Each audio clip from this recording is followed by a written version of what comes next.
Shalom saudara kekasih Tuhan di mana saja berada. Sebelum kita mendengarkan pengajaran khotbah firman Tuhan di siang hari ini, mari kita satu di dalam doa. Mari kita berdoa. Tuhan Yesus, kami mau mendengarkan firman-Mu. Ajar kami Tuhan, sehingga kami dapat mengerti firman-Mu dan kami dapat melakukannya. Di dalam nama Tuhan Yesus kami sudah berdoa. Amin. Saudara-saudara yang Tuhan kasihi, di siang hari ini kita akan mendengarkan khotbah yang saya beri judul Hamba yang Berkenan. Saudara-saudara, di 1 Korintus 6 ayat 20 mengatakan, sebab kamu telah dibeli dan harganya telah lunas dibayar. Karena itu muliakanlah Allah dengan tubuhmu. Saudara-saudara, menjadi hamba adalah sesuatu yang luar biasa sebenarnya. Tetapi saudaraku yang Tuhan kasih, di zaman Tuhan Yesus banyak orang-orang dilahirkan sebagai seorang hamba. Mereka tidak dapat menolak hal itu. Bahkan dalam hati mereka mungkin mereka mengatakan, kenapa saya dilahirkan sebagai seorang hamba? Hamba bisa dikatakan juga sebagai seorang budak atau pengabdi, abdi. Tugas mereka hanyalah melayani tuannya, bahkan melayani sampai tuannya itu merasa puas.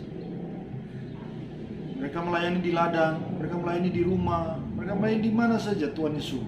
Mereka akan melayani sampai tuannya bilang, oke, mantap, baru mereka bisa beristirahat. Saudara-saudara yang Tuhan kasih, hari ini kita semua yang telah ditebus oleh darah Yesus Kristus Tuhan, kita adalah hambanya. Kita tidak sedang berbicara tentang pendeta, kita tidak sedang berbicara tentang majelis gembala jemaat dan sebagainya yang kita hari ini mengatakan mereka hamba Tuhan. Tapi sebenarnya saudara-saudaraku yang Tuhan kasihi, kita semua yang telah ditebus olehnya, kita adalah seorang hamba. Bahkan Tuhan Yesus sendiri di Filipi 2 dikatakan bahwa Dia, Yesus Kristus, mengosongkan dirinya dan memakai rupa seorang hamba. So hari ini jemaat Tuhan, kita akan belajar bersama-sama bagaimana caranya agar kita menjadi hamba yang berkenan. Kita akan lihat bersama-sama di Lukas 17 ayat 7 sampai dengan ayatnya yang ke-10. Siapa di antara kamu yang mempunyai seorang hamba yang membajak atau mengembalakan ternak baginya, akan berkata kepada hamba itu setelah ia pulang dari ladang, mari segera makan. Bukankah sebaliknya ia akan berkata kepada hamba itu, sediakanlah makananku, ikatlah pinggangmu dan layanilah aku sampai selesai aku makan dan minum, dan sesudah itu engkau boleh makan dan minum. Adakah ia berterima kasih kepada hamba itu karena hamba itu telah melakukan apa yang ditugaskan kepadanya? Demikian jugalah kamu, apabila kamu telah melakukan segala sesuatu yang ditugaskan kepadamu, hendaklah kamu berkata, kami adalah hamba-hamba yang tidak berguna. Kami hanya melakukan apa yang harus kami lakukan. Saudara-saudara kekasih Tuhan, demikian jauh pembacaan kita, yaitu di dalam Lukas 17 ayat 7 sampai dengan 10. Saudara-saudara kekasih Tuhan, dari pembacaan kita dapati beberapa hal yang menjadi syarat utama untuk akhirnya kita menjadi hamba yang berkenan kepada Tuhan atau Tuhan kita hari ini, yaitu Yesus Kristus. Yang pertama, yaitu tidak membantah dan mengeluh. Ini di ayat 7 dan 8. Saudara-saudara yang Tuhan kasih, pekerjaan atau tugas hamba sangatlah banyak. Mengurus ladang, mengembalakan atau mengurus ternak. Bahkan setelah melaksanakan tugasnya di ladang, ia harus melayani tuannya di rumah. Dia tidak langsung dipersilakan makan ketika pulang dari ladang. Bahkan dia disuruh melayani tuannya.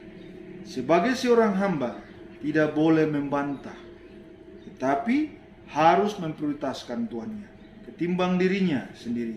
Hamba adalah orang yang mengabdikan dirinya untuk orang lain atau tuannya, sehingga tidak boleh membantah ataupun mengeluh meskipun dalam kondisi yang tidak menyenangkan. Saudara kekasih Tuhan, ketika kita adalah hamba, seorang hamba tidak boleh pilih-pilih pelayanan, tidak boleh pilih-pilih pekerjaan, Kita tidak boleh pilih-pilih dalam melakukan perintah Tuhan. Seluruh Alkitab atau perintah Tuhan adalah perintahnya yang harus kita kerjakan. Kita tidak boleh atau tidak berhak untuk membantah. Yang kita harus lakukan adalah taat kepada seluruh perintahnya. Apapun itu kita harus lakukan. Mengapa? Karena kita adalah seorang hamba. Kita telah dibeli dengan harga yang lunas. Saudara kekasih Tuhan, hari ini ketika kita diperhadapkan dengan satu perintah dari Allah, satu perintah dari Tuhan yang adalah Tuhan kita adalah budak, kita adalah hamba, kita harus melakukan itu. Kita disuruh mengasihi, kita harus melakukan itu. Kita disuruh memberitakan kebenaran firman Tuhan, kita disuruh menginjili, kita disuruh melayani, kita harus melakukan itu. Meskipun kita dalam kondisi capek, kita baru pulang pelayanan juga, tapi ketika kita baru tiba di rumah, kita diminta tolong, kita diminta untuk melayani seseorang atau keluarga. Kita harus pergi memberitakan kebenaran firman Tuhan. Baik buruknya kondisi kita harus terus memberitakan firman Tuhan. Yang berikut, saudara kekasih Tuhan, adalah tidak menuntut pujian atau penghargaan. Ini di ayat 9, saudara-saudara. Tuhan itu tidak perlu berterima kasih. Ya, ada di pertanyaan ada di ayat 9. Sebaik apapun, kesehebat apapun seorang hamba, tuannya tidak perlu berterima kasih atau memberikan pujian. Hamba tidak boleh tersinggung atau marah jika tidak dipuji oleh tuannya. Yang utama adalah kerjakan perintah tuannya. Jika tuannya berterima kasih, itu merupakan bonus bagi hamba itu. Saudara-saudara yang Tuhan kasih, ketika kita telah melakukan tugas yang diberikan oleh Tuhan, ketika kita telah selesai melakukan tugas yang diberikan oleh Tuhan, yang adalah Tuhan kita, entah itu berkhotbah, mengajar, atau bahkan melakukan seluruh perintah Tuhan, jangan sekali-sekali menuntut pujian atau upah dari Tuhan. Jika Allah memberi pujian atau upah, Dia melakukannya karena anugerah, bukan karena balas jasa, karena Dia tahu apa yang kita butuhkan. Saudara-saudara kekasih Tuhan, banyak hari ini ketika orang telah melakukan segala sesuatu, mengajar, khotbah, KKR dan sebagainya, mereka bahkan apa, saudaraku? Mereka bahkan menuntut pujian. Karena kalau bukan karena saya, dia tidak seperti itu. Kalau bukan karena saya melayani, mungkin dia tidak sembuh. Kalau bukan karena saya melayani, mungkin dia tidak mengerti dan sebagainya. Kita tidak boleh sama sekali menuntut pujian, karena kita hanyalah seorang hamba. Saudara-saudara kekasih Tuhan, yang ketiga, tidak menyombongkan diri. Ayatnya yang ke-10. Di ayat ke-10, saudaraku, ada kata tidak berguna di situ. Kata tidak berguna tidak sama dengan percuma atau tidak ada artinya. Kata ini merupakan suatu ungkapan kerendahan hati seorang hamba ketika selesai melaksanakan tugas-tugasnya yang sudah seharusnya seorang hamba lakukan. Saudara-saudara kekasih Tuhan, jangan sampai kita mencuri kemuliaan yang seharusnya milik daripada Tuhan.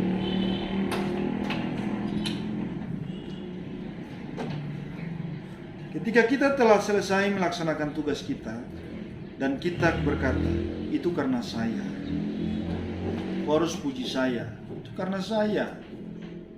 Nah, ini saudara-saudara kekasih Tuhan. Tapi apa yang harus kita lakukan? Kita harus mengembalikan semuanya itu kepada Tuhan. Karena oleh berkat karunia anugerahnya, kita dilayakkan untuk melayani. Kita dilayakkan untuk melakukan ini, itu, dan itu. Semuanya karena anugerah Tuhan. Maka dulu ketika kita melaksanakan segala sesuatu, kita sebenarnya hanya melaksanakan tugas kita. Tidak ada sesuatu pun yang kita bisa banggakan. Tidak sesuatu pun yang kita bisa sombongkan dari apa yang kita kerjakan. Oleh sebab itu, saudara-saudara, ketika kita selesai melakukan segala sesuatu, layanan dan segala sesuatu yang berkaitan dengan perintah dari Tuhan, kita tidak bisa menyombongkan itu. Bahkan kita harus mengatakan, kita hamba-hamba yang tidak berbeda. Kita hanya melakukan, menyelesaikan apa yang seharusnya sudah kita lakukan. Dan biarlah kemuliaan, keagungan, kemasyuran hanya bagi nama Tuhan. Saudara-saudara kekasih Tuhan, Hari ini kita telah mendengar bersama-sama bagaimanakah caranya untuk kita menjadi hamba yang berkenan kepada Tuhan. Saudara-saudara yang Tuhan kasih, yang pertama, saya ulang, tidak membantah dan mengeluh. Kita harus terus fokus, apapun yang diperintahkan, kita harus lakukan itu. Yang berikut, tidak menuntut pujian atau penghargaan. Apa yang sudah menjadi tugas dan tanggung jawab kita, kita terus lakukan, karena itu merupakan tugas dan tanggung jawab kita. Biarlah kemuliaan bagi nama Tuhan. Yang berikut, tidak menyombongkan diri. Apapun yang kita kerjakan, itu semua untuk kemuliaan dan keagungan bagi nama Tuhan.